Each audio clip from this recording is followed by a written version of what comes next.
পশ্চিমবঙ্গেরই বিভিন্ন ছড়িয়ে ছিটিয়ে থাকা কিছু মানুষ আজকে আবার আক্রমণ করছেন পুলিশকে। নতুন করে পশ্চিমবঙ্গের রেডিকালাইজেশনে মাথাচাড়া দিয়েছে। ভারত তেরি টুকরে হোঙ্গে শব্দ তারা বলতে পারছে না, কিন্তু আজাদি আজাদি 370 ধারার বাতিল চাইছে। আরে পশ্চিমবঙ্গের মাটিতে এখন শ্যামাপ্রসাদের সরকার। কাশ্মীর থেকে কন্যাকুমারী,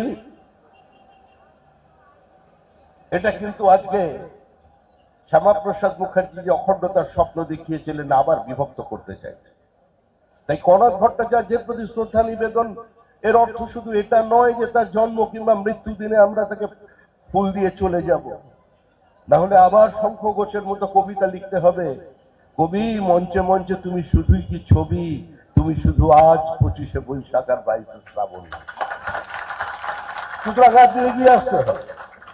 ধর্মান্ধতার বিরুদ্ধে, দেশ বিরোধী চক্রান্তের বিরুদ্ধে, পাকিস্তান পন্থীদের বিরুদ্ধে আজকে লড়াইকে আরো জোরদার করতে হবে। কদিন আগে আজাদি স্লোগান দিয়ে কলকাতায় কিছু অপ্রাসঙ্গিক রাজনৈতিক শক্তি প্রাসঙ্গিক হবার জন্য নেমে পড়েছিলেন।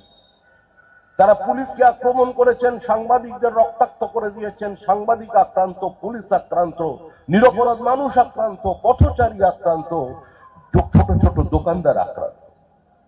ঠিক যেভাবে মুর্শিদাবাদে মাটির দেবী প্রতিমা তৈরি করবার জন্য হরগোবিন্দ দাস এবং চন্দন দাসকে খুন করা হয়েছিল, সেই একই মানসিকতা, যে মানসিকতা বাংলাদেশের জন্মদাত্রী শ্রীমতী ইন্দিরা গান্ধীর নামাঙ্কিত লাইব্রেরির 70,000 বইতে আগুন লাগিয়ে দিয়েছে, তারা কিন্তু এখনো শেষ হয়ে যায়নি।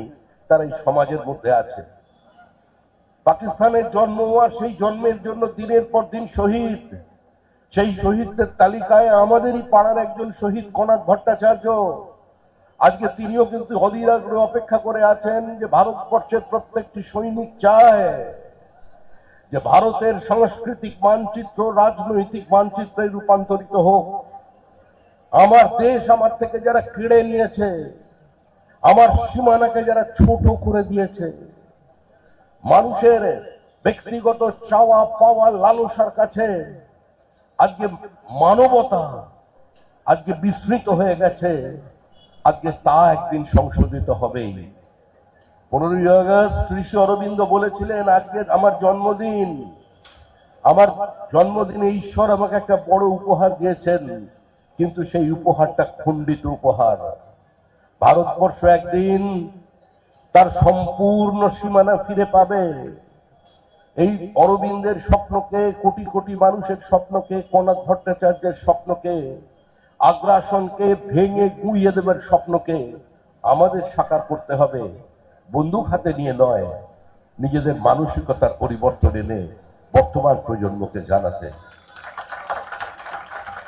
তাই আজকের দিন শুধু এটা মনে রাখবেন, ভারত তেরি টুকরে হোঙ্গে ইনশাল্লাহ ইনশাল্লাহ, কাশ্মীর মাঙ্গে আজাদি। এসব কথা কিন্তু রাস্তায় বললে পুলিশ খুব মারবে, খুব মারবে।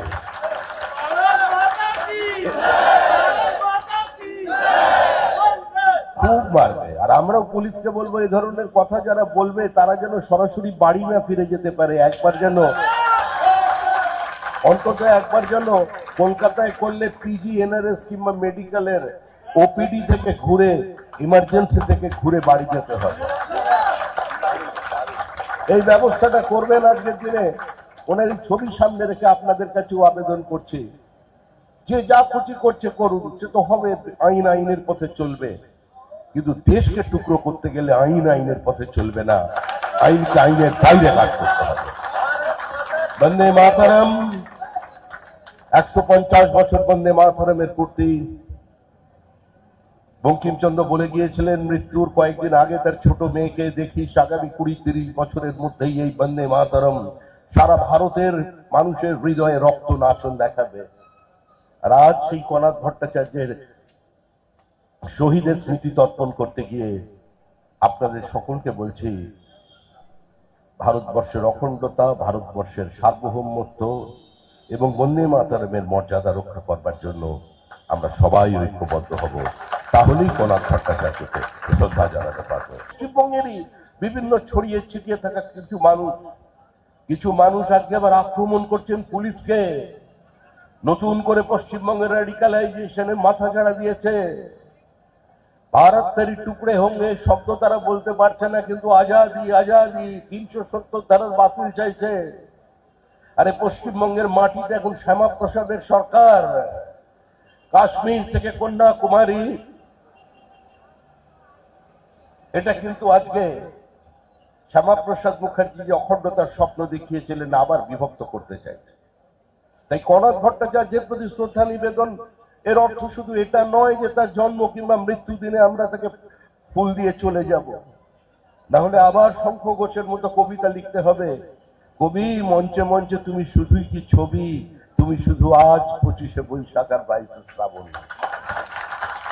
সুতরাং আগে এগিয়ে আসতে হবে, ধর্মান্ধতার বিরুদ্ধে, দেশ বিরোধী চক্রান্তের বিরুদ্ধে, পাকিস্তান পন্থীদের বিরুদ্ধে আজকে লড়াইকে আরো জোরদার করতে হবে। কদিন আগে আজাদি স্লোগান দিয়ে কলকাতায় কিছু অপ্রাসঙ্গিক রাজনৈতিক শক্তি প্রাসঙ্গিক হবার জন্য নেমে পড়েছিলেন।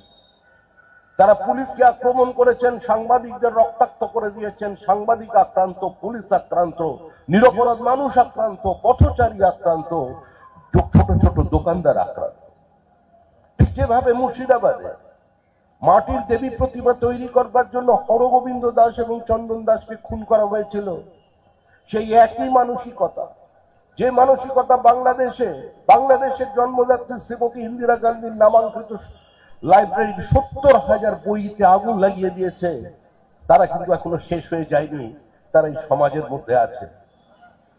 পাকিস্তানের জন্ম হওয়ার সেই জন্মের জন্য দিনের পর দিন শহীদ, সেই শহীদদের তালিকায় আমাদেরই পাড়ার একজন শহীদ কনক ভট্টাচার্য। আজকে তিনিও কিন্তু অধীর আগ্রহে অপেক্ষা করে আছেন যে ভারতবর্ষের প্রত্যেকটি সৈনিক চায় যে ভারতের সাংস্কৃতিক মানচিত্র রাজনৈতিক মানচিত্রে রূপান্তরিত হোক। আমার দেশ আমার থেকে যারা কেড়ে নিয়েছে, আমার সীমানাকে যারা ছোট করে দিয়েছে, মানুষের ব্যক্তিগত চাওয়া পাওয়া লালসার কাছে আজকে মানবতা আজকে বিস্মৃত হয়ে গেছে, আজকে তা একদিন সংশোধিত হবেই। 15ই আগস্ট ঋষি অরবিন্দ বলেছিলেন, আজকে আমার জন্মদিন, আমার জন্মদিনে ঈশ্বর আমাকে একটা বড় উপহার দিয়েছেন, কিন্তু সেই উপহারটা খণ্ডিত উপহার। ভারতবর্ষ একদিন তার সম্পূর্ণ সীমানা ফিরে পাবে। এই অরবিন্দের স্বপ্নকে, কোটি কোটি মানুষের স্বপ্নকে, কনক ভট্টাচার্যের স্বপ্নকে, আগ্রাসনকে ভেঙে গুঁড়িয়ে দেবার স্বপ্নকে আমাদের সাকার করতে হবে, বন্দুক হাতে নিয়ে নয়, নিজেদের মানসিকতার পরিবর্তন এনে বর্তমান প্রজন্মকে জানাতে।